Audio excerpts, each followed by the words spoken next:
I think I did this ass backwards. This is gonna be the most useless video I ever made. I wanted to react to like the box office numbers of the new Spider-Man movie, because apparently people are like it's gonna make $1 billion, like what's it called, opening weekend, which is fucking insane, y'all.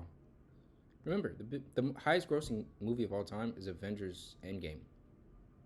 Right under that is Titanic. Right under that is probably Infinity War. And we're talking movies where all these different IPs are combined, right? So Spider-Man alone is gonna what? I mean, I think the Odyssey definitely helped. Just the fact that he's in one of the biggest movies of the year, and then the fact that right after that comes this movie and has like literally a third of the cast of the Odyssey in it. Yeah, I love Spider-Man. I'm gonna see this movie tonight. I'll probably talk about it in a little bit, but let me react to this real quick. Let me react to this. So if I type in Spider-Man brand new day box office, and I'm not really paying attention to projections. Okay, deadline. Spider-Man brand new day is heading for an all-time record opening day, including previews, between 167 to 173 million, which will easily kick the first day slash preview opening record of Avengers Endgame, 157.4 million, to the side. Not to mention the US Canada debut here is well ahead of Spider-Man No Way Home's first. That's fucking crazy. First Friday previews of 121.96 million. Spider-Man No Way Home. I could talk about that movie now because it's been years, but like the fact that it had literally what it had in it, all the Spider-Man and like all the connection to the MCU. This is interesting about movies to me is like it's hard to gauge how a movie will do. I don't know how these box office people like calculate early predictions, because to me, like for an artist, right? Like, and this is hard for BTS too, but like, okay, I'm sorry, I'm bringing artists into this music. BTS is a musical group, so if you box office people are watching this, or like film fans, that's what I'm relating this to. But like through the lens of that, right? If an artist is doing really well and you're trying to project how much they're going to sell first week, you kind of look at pre-sales, right? So maybe they're looking at like the pre-sale numbers, like the early advanced screening numbers or whatever, the demand. But like, oh my god, like these numbers are crazy, especially in a like post-pandemic world where music, like movie industry people are trying to tell you that the theaters are dying, and yet this is going to be like the biggest movie of all time. Probably, I have a slight feeling this will probably do more than Avengers Doomsday, or just as well. I could be wrong, but I think Spider-Man's IP is just remarkable. I mean, there could be. I've heard rumors of there being, spoiler alert, another Spider-Man. I don't know if that's true in that movie, but regardless, this is okay, non-spoiler now, but yeah, this is insane. Some would like to call an opening domestic record ahead of Avengers Endgame's 357.1 million, but we're not there yet. Okay, could be, but best estimate at this point in time is north of 330 million. Okay, so it's not that far. It's not that far from that, which of course would make it the second best opening at the North American box office, ahead of No Way Home's 260.1 million. That's crazy. When did No Way Home come out? That's 2021, right? I did had a little cameo in that movie.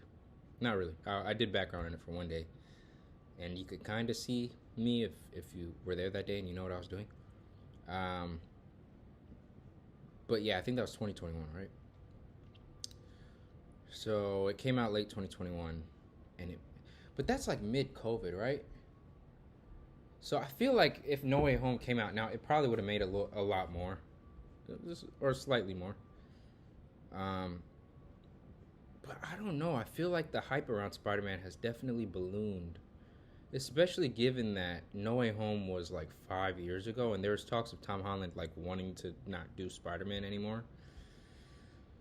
And so, yeah, and then knowing that was like the last of the trilogy too. Um, back out the previews today, and we're at 95 million Friday. If tomorrow holds flat with another 95 million, I don't know why that's flat. Sunday would see a 16% decline for. So here's the thing that I would say about that. We saw. I know Obsession was a weird thing to. Is going to be a weird thing to compare it to, but like, I don't know. I feel like these days, if a movie's really good, word of mouth travels really quick. I mean, there probably is going to be a decline because I feel like a lot of Marvel fans are probably trying to see this. So that kind of balloons the numbers a lot. But I feel like the general population is probably going to balloon up too towards it. Because the hype around this is that it's the best Spider-Man movie. So if today minus previews is 100 million, meaning a total of 172 million, the Spidey has firepower to take out Avengers Endgame. Yeah, and then it goes on to talk about the Odyssey. We're told that the late evening hours, walk-up business exploded for Sony's Spider-Man Brand New Day, which now has a revised number of 72 million. It was so much money that Sony couldn't count, a rare air for any studio. That's quite the jump from what we previously heard, and it beats former all-time $60 million preview domestic record held by Disney Marvel Studios' Avengers Endgame. Post-track exits were also high last night, with 5 stars from general audiences, parents, and kids under 12. First off, I heard that movie's not for kids under 12. So if you're thinking about bringing your kids to that movie, I would probably double think it. But either way, that is crazy. Where's the talk about it hitting $1 billion though? I mean, we're just gonna have to see how it does. Okay, this is 6 hours ago. We're gonna have to see how it does today. Honestly, I would give it till Monday, but let's see. Gobbling. That's interesting. A rare midsummer weekend at the box office without a new wide release. Moviegoers are gobbling up at the chance to see Tom Holland and Zendaya return to the big screen for Sony Pictures' Spider-Man Brand New Day. Marvel Studios' latest offering caught a staggering 72 million from Thursday previews on 4,300 North American screens. This sets the record for a preview sum, topping the 60 million that Avengers Endgame took in 2019. Before it scored the top mark for its opening weekend with 357.1 million domestically and had an unbelievable 1.2 billion globally. Wow. So wait, so for Endgame, okay, we're talking about previews. Endgame had, I'm pretty sure it hit $1 billion opening weekend, right? So it hit 1.2 billion globally on opening weekend. That is insane. But yeah, the fact that it's tracking to do more than that speaks volumes right now.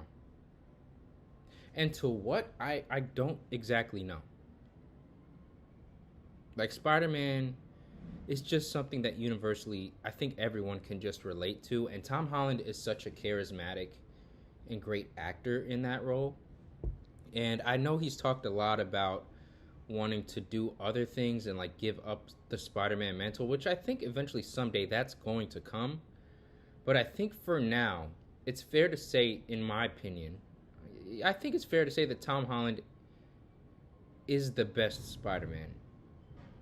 Just thinking, like, look, I love Andrew Garfield's Spider-Man. There's traits that he has and certain essence that he brings to Spider-Man that's just like those certain banter, the street level stuff, like in, I think, Amazing Spider-Man 2. Like, the way he's just, like, he talks to people on the streets and stuff. The way he interacts with the people around him. Like, he has that sort of, like, I don't know, there's a certain energy that he brings to that character. There's certain swag.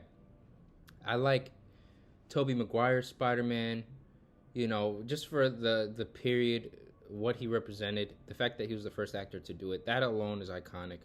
And, you know, I think the first 2 Spider-Man movies, they're just honestly, for the time, they're well done. And for the acting, Willem Dafoe in there, was it Spider-Man 1 or Spider-Man 2? I think it was Spider-Man 2. I could be wrong. But Willem Dafoe is just, he's an incredible actor. And I don't know. All this to say, I kind of hope Tom Holland, I know Amy Pascal, who I think is Kevin Feige's wife, who's the guy who's in charge of the MCU. She was like, I hope Spider-Man could be our Spider-Man forever. Which is like, okay, that's great. But, like, from a business level, I can see why she's saying that. Because if this is outpacing Avengers Endgame, like, if Tom Holland quits, which he has every right to do, you're kind of fucked financially.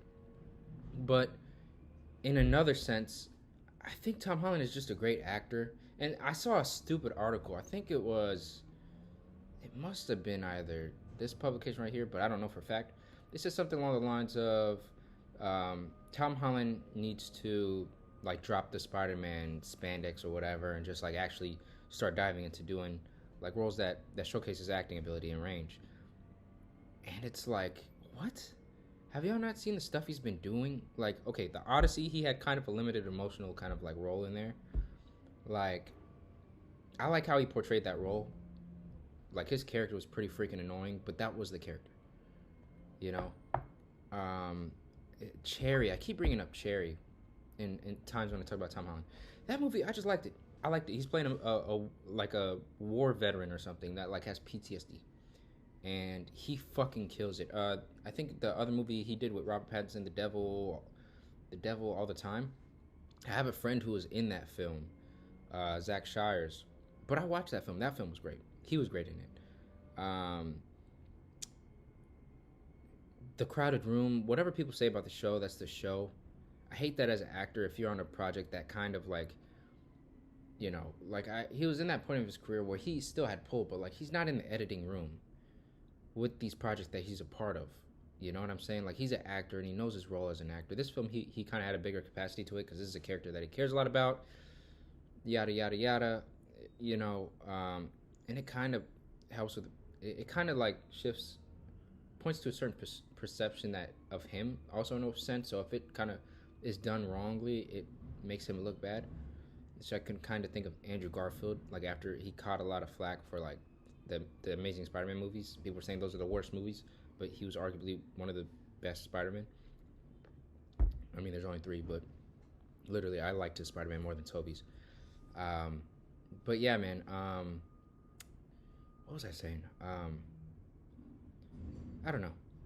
I feel like his acting is like amazing, and if you can't see past his Spider-Man when you watch his films, that's just a prejudice that has to do with you. Because the fact that a lot of people on the internet, where the internet is mostly toxic, disagree with you, you fucked up. You're wrong. You're lying. He's an incredible actor, and I mean, unless he just doesn't like doing the role, that's one thing. But if he thinks that also in that kind of same line of thinking where it's like, it's just not making me look good, or I don't want to be trapped in this typecasting, bro, you're just a great Spider-Man, dude. Like, and you could tell a more truthful and honest version of Spider-Man as an adult. Like, you don't have to be a kid to play that role anymore. And I think this is what that movie kind of does. It like starts with his, allegedly, from what I've seen in the trailers, like it starts with him after college. I haven't seen the movie yet, so I can't spoil it. But yeah, man, it's just a couple more at least he should do, and maybe spread them out. Sure. But yeah, man, I'm interested to see how this movie does overall in the box office. So